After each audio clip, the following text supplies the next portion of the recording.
Hello बच्चों, आनंद competitive classes के GK current affair session number 56 में आपका स्वागत है। जैसा कि हम लोग पिछले वीडियोस में सेशन नंबर 55 को देखे थे with extra facts and extra figures के साथ, तो आज भी एक बहुत ही इम्पॉर्टेंट और आपके एग्ज़ाम के लिए ज़रूरी सेशन जो है उसकी हम लोग शुरुआत करेंगे सालों मिस के साथ। तो मिस आप यहाँ आए और इस सेशन की शुरुआत करें। तो चलिए स्टार्ट करते हैं सेशन नंबर 56। देखिएगा क्वेश्चन नंबर फर्स्ट क्या बोल रहा है। अभी हाल ही में कहाँ कोरोमंडल एक्सप्रेस तथा अन्य दो ट्रेनों के बीच भयंकर हादसा हुआ। अभी हम लोग देखें बहुत ज़्यादा चर्चा में भी रहा था। क्या हुआ था? तो उड़ीसा, ठीक है, भारत का एक राज्य उड़ीसा में क्या हुआ था, तो यहाँ दो ट्रेन कर सकते हैं। जैसे कि देखो क्या हुआ था, यहाँ पे दो आपका पैसेंजर ट्रेन था और एक आपका मालगाड़ी था। तो दोनों को क्या हुआ, आपका एक्सीडेंट हो गया और बहुत भयानक तरीके का एक्सीडेंट हुआ। बहुत लोगों का जान माल गया और बहुत लोग इसमें घायल भी हो गए हैं। अगर आपसे बात करता है भारत का सबसे बड़ा रेल दुर्घटना कब हुआ था, बहुत बार हुआ है, इसका संख्या नहीं है, लेकिन अगर बात करते हैं सबसे बड़ा तो ये हुआ था आपका 1981 में। ठीक है, भारत में सबसे बड़ा रेल दुर्घटना आपका 1981 में हुआ था इस समय। और कहाँ हुआ था, तो हमारे बिहार में ही हुआ था। इसमें लगभग 800 प्लस आदमी की मृत्यु हो गई थी। क्या हुआ था, तो ट्रेन जो था पुल से पार कर रहा था और बागमती नदी में गिर गया था, मतलब ट्रेन ही गिर गया था, उसका 7 या 9 बोगी गिर गया था जिसमें बहुत लोग मारे गए थे। तो वो आपका भारत का सबसे बड़ा रेल दुर्घटना था और ये आपका सेकेंड नंबर में काउंट हो सकता है। जो अभी कहाँ हुआ है, तो अभी हुआ है उड़ीसा में। इसमें 2 आपका पैसेंजर ट्रेन और एक आपका मालगाड़ी। सोचो कि अगर वो मालगाड़ी की जगह अगर एक और पैसेंजर ट्रेन होता तो और भी कितना बड़ा हादसा हो सकता था। लेकिन हुआ कि एक आपका मालगाड़ी था, 2 पैसेंजर ट्रेन था, फिर भी जो भी दुर्घटना हुआ बहुत बुरी तरीके से हुआ। इसमें सबसे ज़्यादा चर्चा हो रहा था कवच का। ठीक है, हम लोग देखे थे कि जो कवच सिस्टम जिसका प्रचार या फिर इसको लाइव आकर के दिखाए भी थे कौन, हमारे रेल मंत्री अश्विनी वैष्णव। उनका कहना था कि कवच जो सिस्टम है ये क्या करेगा कि अगर एक ट्रेन इधर से आ रहा है, एक ट्रेन इधर से आ रहा है, ठीक है, या फिर अगर एक ट्रेन इधर से आ रहा है और दूसरा ट्रेन इधर से भी आ रहा है, तो दोनों को अगर पता चलेगा कि एक ही पटरी पर है तो वो ट्रेन क्या होगा, रुक जाएगा। लेकिन वो यहाँ पे फेल हुआ। अगर कवच सिस्टम यहाँ पे लगा होता तो मे भी ये दुर्घटना नहीं होता। लेकिन कहा यह जा रहा है कि इस रूट में अभी तक कवच सिस्टम नहीं लगाया गया था, इस वजह से क्या हुआ, ये सब दुर्घटना हो गया। अब जो हो गया सो हो गया, बहुत बुरा हुआ, होना नहीं चाहिए था। आगे जाकर के इसको सुधारा जाएगा और अभी इस पे एक समिति का गठन, समिति नहीं कर सकते हैं, सीबीआई, ठीक है, हम लोग इसका नाम सुने। अभी सीबीआई को ये जांच दिया गया है कि आखिर ये घटना घटा कैसे। जैसे ड्राइवर क्या बोल रहा था कि उसको सिग्नल ग्रीन मिल गया था तो वो ट्रेन को चला दिया, लेकिन स्टेशन मास्टर की तरफ से ये सब कुछ नहीं आया है बयान। तो अभी खैर सीबीआई इसके बारे में जाँच करेगा। आगे आते हैं, यहाँ पे क्वेश्चन था तो लोग जान ही रहे हैं कहाँ हुआ है, तो ये हुआ है आपका उड़ीसा में। ठीक है, उड़ीसा के बालासोर में। और अगर मेन स्टेशन का नाम बताएं तो बाहानगा, ठीक है, वहाँ का छोटा मोटा स्टेशन था, बाहानगा स्टेशन पे ये घटना हुआ था। एक आपका कोरोमंडल एक्सप्रेस था, एक आपका दुरंतो एक्सप्रेस था और एक आपका कौन सा था, तो वो था आपका मालगाड़ी। ठीक है, देखिएगा जैसे यहाँ पे प्रधानमंत्री और आपके रेल मंत्री कौन, अश्विनी वैष्णव। रेल मंत्री कौन है, तो ये हैं आपके अश्विनी वैष्णव, दोनों गए हुए थे। देखो भारत में ऐसा बहुत बार हुआ है कि रेल दुर्घटना, अगर पूरे विश्व में आपसे पूछता है कि सबसे बड़ा रेल दुर्घटना कहाँ हुआ था, वो हुआ था श्रीलंका में। इसमें क्या हुआ था कि एक सुनामी आया था और पूरा का पूरा ट्रेन ही बह गया था, उसमें 1700 प्लस आदमी मारा गया था। बिहार में नहीं, भारत में सबसे बड़ा हुआ था आपका 6 जून 1981 को। कहाँ हुआ था, तो बिहार में हुआ था। और बिहार में क्या हुआ था, आपकी बागमती नदी में 9 ट्रेन क्या हुआ था, मतलब 9 बोगी उसमें गिर गया था, जिसमें 800 सरकारी डेटा था। सोचो सरकारी डेटा कभी सही नहीं होता है। 800 लोगों की मौत हुई थी, कितना लोग का डेड बॉडी नहीं मिला था, कितना लोग घायल हो गया था।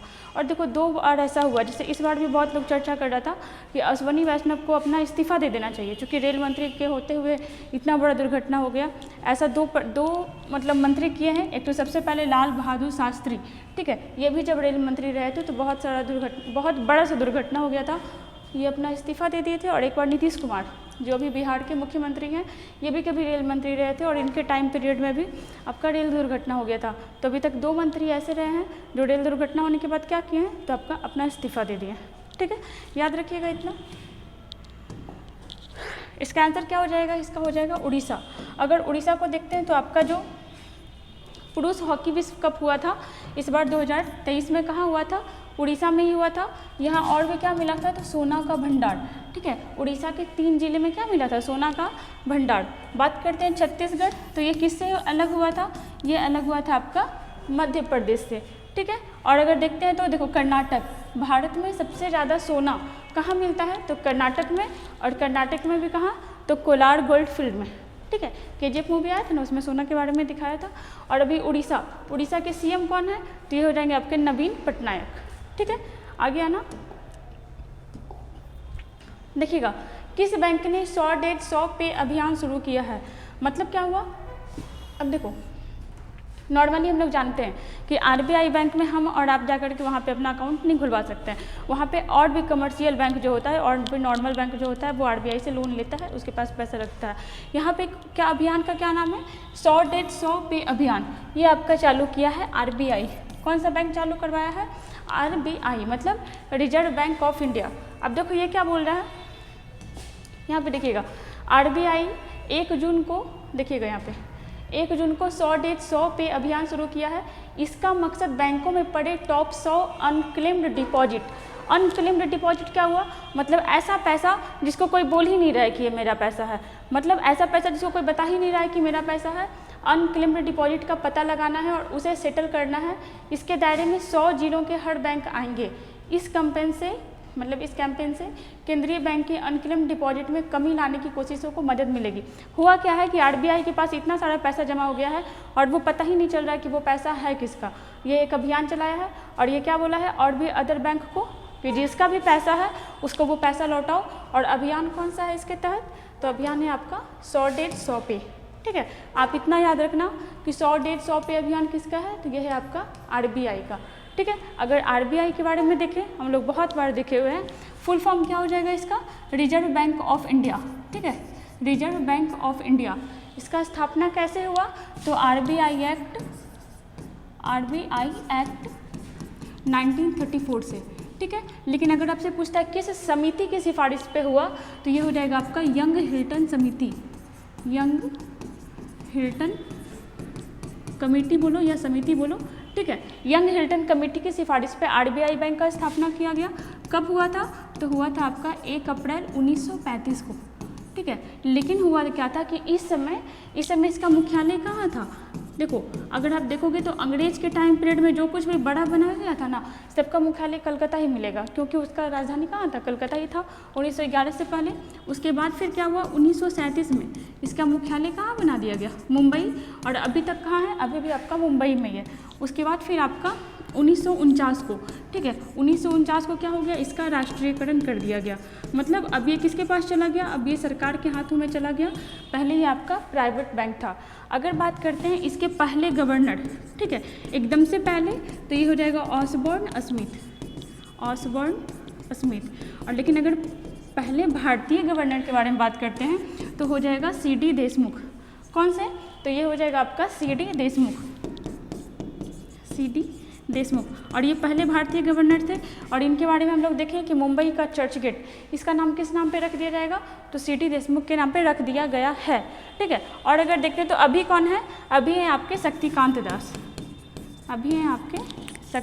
दास, और कितने नंबर के हैं, तो ये हैं आपके 25वें नंबर के, ठीक है। RBI के बारे में इतना याद रखिएगा। आगे कभी कभी इसका लोगो भी पूछ लेता है कि लोगो में क्या है, तो लोगो में आपका ताड़ का पेड़ है और यहाँ पे देखना बाघ का फोटो है। RBI बैंक, ये हम लोग देखिए 100 डेज 100 पे अभियान। यहाँ पे बात देख लीजिएगा थोड़ा SBI के बारे में। SBI मतलब क्या हो गया, स्टेट बैंक ऑफ इंडिया, ठीक है। SBI मतलब क्या हो गया, स्टेट बैंक ऑफ इंडिया। इसके बारे में थोड़ा देखना, इंपीरियल बैंक ऑफ इंडिया की स्थापना 27 जनवरी 1921 को हुई थी। मतलब कि जो आपका SBI है, इसको पहले किस नाम से जाना जाता था, इंपीरियल बैंक ऑफ इंडिया। और देखना स्थापना कब हुआ था, 1921 में। यह 3 प्रेसिडेंसी को मिलाकर के बनाया गया था। 3 प्रेसिडेंसी मतलब क्या, जब आप लोग मॉडर्न हिस्ट्री पढ़ेंगे तो उसमें देखिएगा कि प्रेसिडेंसी अंग्रेज लोग 3 बनाए हुए थे। कौन कौन सा, तो एक आपका बंगाल प्रेसिडेंसी, मद्रास प्रेसिडेंसी और आपका बम्बई प्रेसिडेंसी। और देखना उसी का चर्चा यहाँ पे होगा। देखो Bank of Bengal, Bank of Bombay and Bank of Madras, ये तीनों का बैंक बनाया हुआ था और बाद में क्या कर दिया गया कि तीनों को मर्ज किया गया। आगे देखना 1935 में भारतीय रिजर्व बैंक की स्थापना से पहले यह ब्रिटिश भारत के लिए केंद्रीय बैंक के रूप में काम करता था। आगे जाकर के कब, तो 1955 में 1955 में क्या किया गया कि तीनों को बॉम्बे स्टेट भारत, मतलब सबको 1955 में क्या किया गया कि इन तीनों बैंक का मर्ज करके और इंपीरियल बैंक की जगह पे क्या बना दिया गया, state bank of India. Normally आपसे पूछेगा कि स्टेट बैंक ऑफ इंडिया का स्थापना कब हुआ, 1955। ठीक है, स्टेट बैंक को पहले किस नाम से जानते थे, तो ये हो जाएगा आपका इंपीरियल बैंक ऑफ इंडिया। आगे देखिएगा, जैसे यहाँ पे पीएनबी मतलब पंजाब नेशनल बैंक, भारत का पुराना बैंक, इससे भी पुराना बैंक भारत का था, लेकिन इसके बारे में देखते हैं तो 19 मई 1894। ठीक है, पीएनबी का स्थापना कब हुआ था, 19 मई 1894 को, और इसका नेशनलाइजेशन कब हुआ था, 1969। इसके संस्थापक कौन थे, लाला लाजपत राय, और अभी इसके अध्यक्ष कौन है, तो अतुल कुमार गोयल। वहीं अगर देखते हैं तो एसबीआई के अध्यक्ष अभी कौन है, तो ये हो जाएगा आपका दिनेश कुमार खाड़ा। कौन, दिनेश कुमार खाड़ा, दिनेश कुमार खाड़ा। आरबीआई का कौन हो गया, तो शक्तिकांत दास, और पीएनबी का कौन हो गया, तो ये हो गया आपका अतुल कुमार गोयल। ठीक है, आइएगा आगे देखिएगा, जैसे 3 जून को कौन सा दिवस मनाया गया है, क्या है, 3 जून को कौन सा दिवस मनाया गया। यहाँ पे देखिएगा 1 जून को हम लोग देखे थे क्या था, तो विश्व दुग्ध दिवस, 1 जून को आपका विश्व दुग्ध दिवस था। सेकेंड को हम लोग देखे थे तेलंगाना स्थापना दिवस। ठीक है, 2 जून को तेलंगाना स्थापना दिवस। एंड थर्ड जून को क्या है, विश्व साइकिल दिवस। ठीक है, 3 जून को क्या है, विश्व साइकिल दिवस। यहाँ पे आंसर क्या हो जाएगा, तो ये होगा विश्व साइकिल दिवस। देखो साइकिल बहुत इंपॉर्टेंट है, इससे क्या होता है, बहुत चीज़ों से फ़ायदा हो सकता है। अब क्या हुआ है ना कि अब जो आपका 2 व्हीलर 4 व्हीलर आ गया है तो आदमी साइकिल यूज़ नहीं कर रहा है। इससे तो पहले अपना सेहत सही होता है, अगर हम साइकिल चलाएंगे तो बॉडी का एक्सरसाइज हो जाता है। दूसरा, अगर साइकिल चलाओगे तो आपका एयर पॉल्यूशन नहीं होगा, नॉइज़ पॉल्यूशन नहीं होगा, कुछ भी पॉल्यूशन नहीं होगा। छोटा जगह, आप देखो ना कि अगर एक गाड़ी है तो इतना बड़ा सा, साइकिल इतना छोटा सा होता है, तो होता क्या कि जगह भी कम घेरता है, मतलब बहुत सारे फ़ायदे हैं। लेकिन आदमी कंफर्ट लाइफ में क्या किया कि अभी सबको छोड़ दिया। तो इसी चीज़ को जागरूक करने के लिए आपका साइकिल दिवस मनाया जाता है और विश्व स्तर पे मनाया जाता है। देखिएगा विश्व, ठीक है, विश्व साइकिल दिवस कब, तो ये हो जाएगा आपका 3 जून को। ठीक है, आते हैं नेक्स्ट क्वेश्चन पे, और ये क्वेश्चन बहुत इंपॉर्टेंट है। खेलो इंडिया यूनिवर्सिटी गेम में विजेता कौन रहा है। इस साल जो भी एग्जाम होगा सब में ये क्वेश्चन पूछा जाएगा। हम लोग बहुत बार देख चुके हैं, खेलो इंडिया 3 तरह का होता है, खेलो इंडिया यूथ गेम्स, खेलो इंडिया विंटर गेम और आपका खेलो इंडिया यूनिवर्सिटी गेम। 2 हो चुका है, आपका यूथ वाला भी हो चुका है और आपका विंटर वाला भी हो चुका है, और हम लोग हमेशा इसको डिस्कस किया है। आज बस ये वाला देखते हैं क्या है यहाँ पे, खेलो इंडिया, एक आपका यू वाला हो गया, यू से क्या हो गया, यूनिवर्सिटी, 22 से यूथ हुआ, डब्ल्यू से विंटर हुआ और यू से आपका यूनिवर्सिटी हुआ। खेलो इंडिया यूनिवर्सिटी गेम में विजेता कौन रहा है, तो देखना यहाँ पे फर्स्ट पे रहा आपका पंजाब यूनिवर्सिटी। अब चूँकि यूनिवर्सिटी गेम है तो इसमें जो जीतता है तो पर्टिकुलर खिलाड़ी का नाम नहीं लिया रहता है, यहाँ पे मेनली आपका यूनिवर्सिटी का नाम लिया रहता है। जैसे देखिए यहाँ पे पंजाब यूनिवर्सिटी, विनर कौन रहा, यहाँ पे भी देखना पंजाब यूनिवर्सिटी क्या रहा इसमें, विनर। आगे हम लोग देखते हैं डिटेल इसके बारे में, देखिएगा। जैसे अगर बात करते हैं तो 2023 में केवा संस्करण था, 3rd, कहाँ हुआ, पहला तो इम्पॉर्टेंट यही है, तो देखना ये हुआ आपका यूपी में। ठीक है, कहाँ हुआ, यूपी में। अगर बात करते हैं पहला वाला, ठीक है, पहला वाला कहाँ हुआ था, तो पहला वाला हुआ था आपका उड़ीसा। ठीक है, सेकंड वाला कहाँ हुआ था, तो सेकंड वाला हुआ था आपका कर्नाटक, और थर्ड वाला कहाँ हुआ, थर्ड वाला हुआ आपका यूपी में। यूपी के 4 शहर लखनऊ, नोएडा, गोरखपुर और आपका वाराणसी। इस खेल का उद्घाटन कौन किए थे, तो हमारे प्रधानमंत्री नरेंद्र मोदी। कितना खेल खेला गया इसमें, तो 21 खेल, 200 यूनिवर्सिटी का स्टूडेंट लोग इसमें भाग लिया था और 4750 एथलीट इसमें भाग लिए। कब से कब तक चला, तो ये चला 25 मई से लेकर के 3 जून तक। शुभंकर क्या था, तो जीतू, और ये जीतू क्या था, 12 सिंगा, जो यूपी का क्या है, तो राजकीय पशु। ठीक है, 12 सिंगा, ठीक है, और ये आपका यूपी का राजकीय पशु भी है। आगे देखना, अब देखो यहाँ पे विनर बहुत ज़्यादा इंपॉर्टेंट रहेगा, इसको याद रखिएगा। पहला मतलब फर्स्ट कौन रहा, तो फर्स्ट रहा आपका पंजाब यूनिवर्सिटी। सेकंड नंबर पे कौन रहा, तो गुरु नानक यूनिवर्सिटी, और थर्ड नंबर पे रहा आपका जैन यूनिवर्सिटी। ठीक है, पंजाब वाला पंजाब में है, गुरु नानक वाला अमृतसर में है, और ये वाला जैन यूनिवर्सिटी कहाँ का है, ये आपका कर्नाटक का। ठीक है, अब देखो यहाँ पे जो फर्स्ट होता है ना काउंट, ये आपका गोल्ड पे होता है। अब देखना फर्स्ट में कौन था, तो इसका 69 मेडल रहा था पंजाब का, इसका 68 रहा था और इसका 32 रहा था। गोल्ड वाला याद रखिएगा, इसका 26 गोल्ड, 24 गोल्ड और आपका 16 गोल्ड। आगे हम लोग इतना रिवीजन करेंगे कि हम लोग को याद हो जाएगा।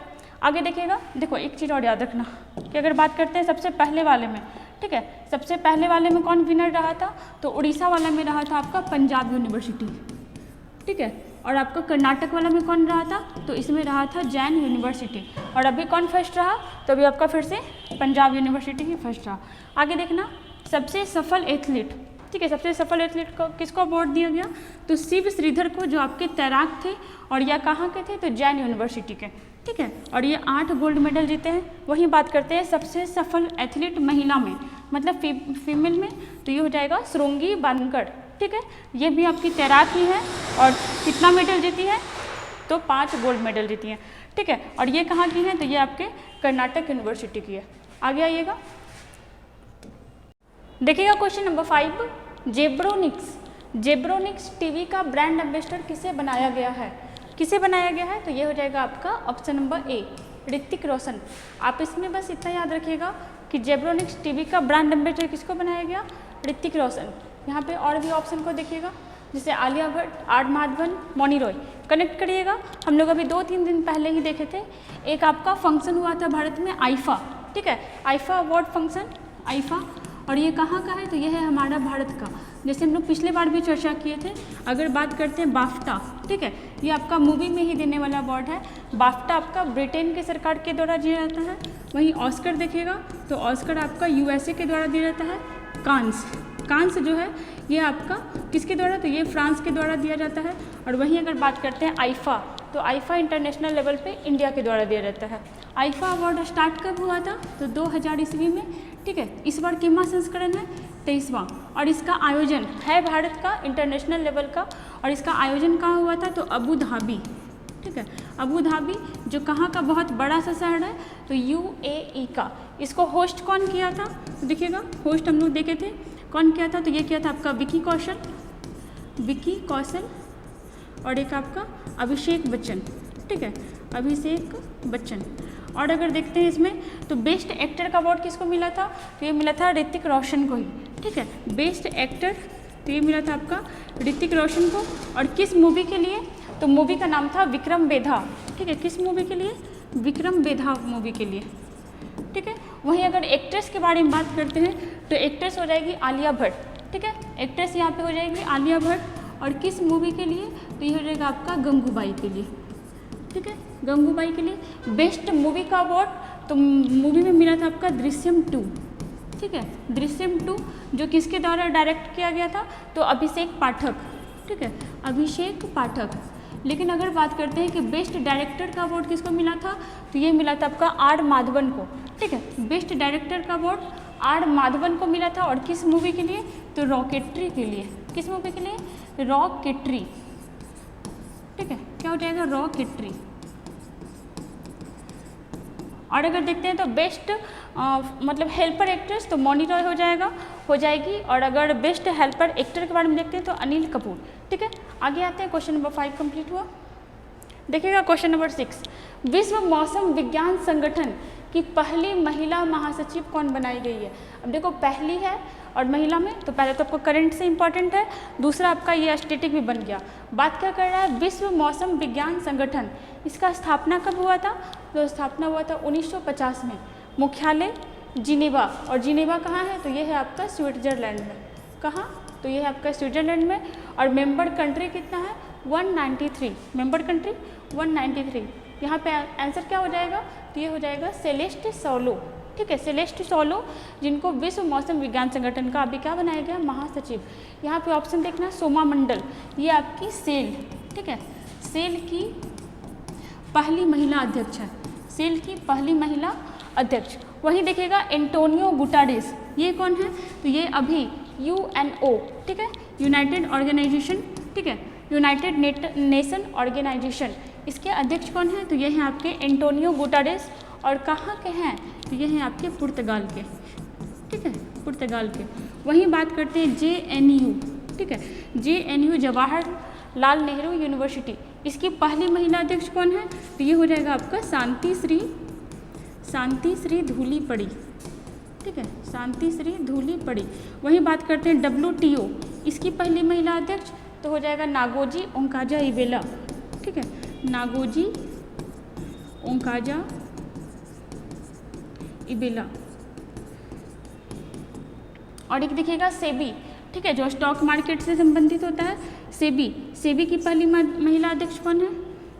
देखिएगा सेबी की, तो ये हो जाएगा आपका माधवीपुरी बुच, माधवीपुरी बुच। और एक चीज़ और याद रखिएगा, अभी उत्तराखंड, ठीक है, उत्तराखंड में अभी पहली महिला विधानसभा का स्पीकर बनाया गया है, जो कौन है? तो ये है आपकी रीतू खंडूरी, रीतू, देखिएगा रीतू खंडूरी। और एक चीज़ और देखिएगा, नागालैंड चर्चा में था काफ़ी, नागालैंड में पहली महिला विधायक बनी है, और ये कौन बनी है? तो ये बनी है हखानी जकालू, हेखानी जखालू। देखो जो पहला बनता है ना वो अपने आप में स्टैटिक भी बन जाता है, करंट में तो भी इम्पॉर्टेंट है, आगे जाके क्या हो जाएगा? स्टैटिक जीके भी बन जाएगा। क्वेश्चन नंबर आगे आइएगा, क्वेश्चन नंबर 7, किस राज्य की पुलिस ने अभियान OPS क्लीन शुरू किया है? या फिर आप इसको कहीं कहीं देखिएगा अभियान बस क्लीन भी दे रहा है कहीं कहीं पर, और पूरा नाम क्या हो जाएगा? अभियान OPS क्लीन। किस चीज़ से संबंधित है? तो ये आपका नशे की चीज़ से संबंधित है, ठीक है, नशे में जो भी चीज़ आता है उस चीज़ से संबंधित है। और ये आपका, अगर आप ऑप्शन देखोगे तो बता सकते हो कि सबसे ज़्यादा नशा का सामान कहाँ मिलता है या फिर तस्करी होता है, तो ये हो जाएगा आपका पंजाब। पंजाब पुलिस द्वारा अभ्यास क्लीन या अभ्यास OPS क्लीन स्टार्ट किया गया है, किस चीज़ के लिए? तो नशे की चीज़ को कम करने के लिए, ताकि उसका कम से कम तस्करी हो। जैसे देखिएगा पंजाब, पंजाब का राजधानी क्या हो जाएगा? चंडीगढ़। यहाँ के CM कौन है? तो ये हो जाएंगे भगवंत मान, अभी हाल ही में बने हैं। और बनवारी लाल पुरोहित कौन है? तो ये है यहाँ के गवर्नर, ठीक है, ये है यहाँ के गवर्नर, और ये है यहाँ के CM, ठीक है। जैसे चलने का अधिकार कहाँ लागू किया गया? पंजाब में। वहीं स्वास्थ्य का अधिकार अभी हाल ही में कहाँ लाया गया था? तो ये लाया गया था आपका राजस्थान में। कहाँ लाया गया था? राजस्थान।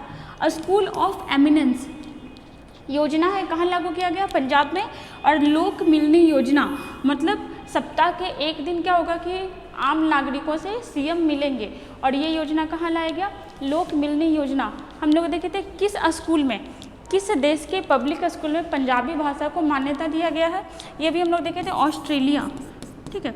क्यों?